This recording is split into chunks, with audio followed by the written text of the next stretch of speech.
Olá pessoal, aula 8 do curso de Criatividade, Inovação e Facilitação. Nós vamos apresentar o mapa mental como a segunda ferramenta do pensamento divergente. O mapa mental é uma ferramenta visual do pensamento racional. Como apresentado na aula 7, o mapa mental é mais uma ferramenta do pensamento divergente.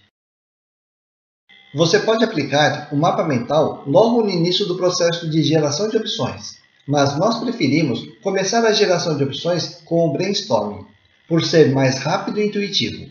Em seguida, nós aplicamos a ferramenta visual do agrupamento, como apresentado na aula 2, e finalmente nós estruturamos as opções no mapa mental. De acordo com a nossa experiência, esta é a sequência mais produtiva. Vamos fazer um exemplo prático.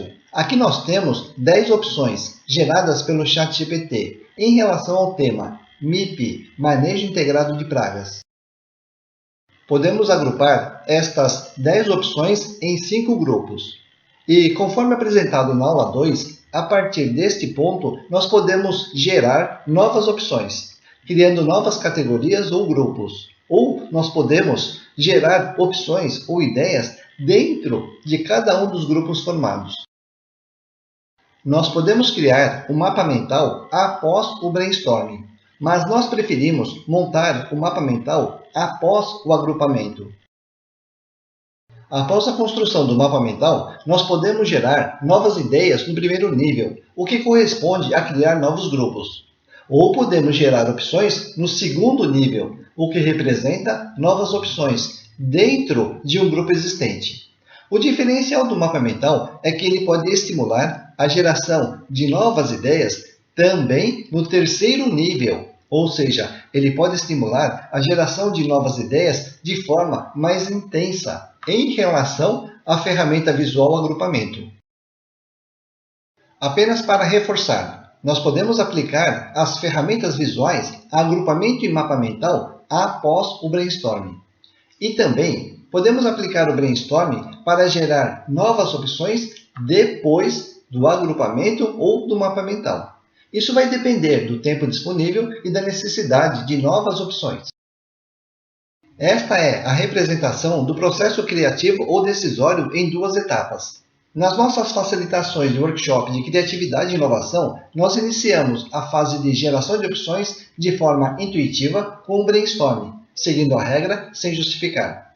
E na sequência, aplicamos as ferramentas de conexões lógicas e visuais, que são racionais.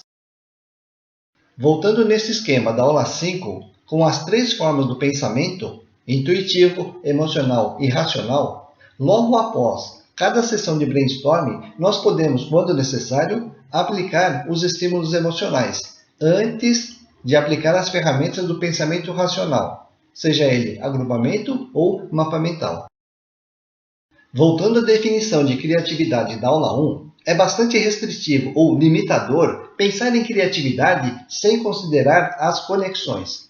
Em outras palavras, devemos explorar a intuição durante o brainstorming, mas as conexões lógicas das ferramentas racionais também impulsionam o processo de ideação. Encerrando a aula 8 do curso de Criatividade, Inovação e Facilitação. Nesta aula, nós apresentamos mais uma ferramenta do pensamento divergente, o mapa mental, uma ferramenta visual e racional. Os pontos importantes desta aula são: começar um processo de ideação pelas ferramentas intuitivas, mas não se limitar a isso. Se houver tempo e necessidade, nós podemos aplicar as ferramentas do pensamento racional, como agrupamento ou mapa mental, para impulsionar o processo de geração de opções. Lembramos que as conexões alimentam todas as ferramentas da ideação. Até a próxima aula.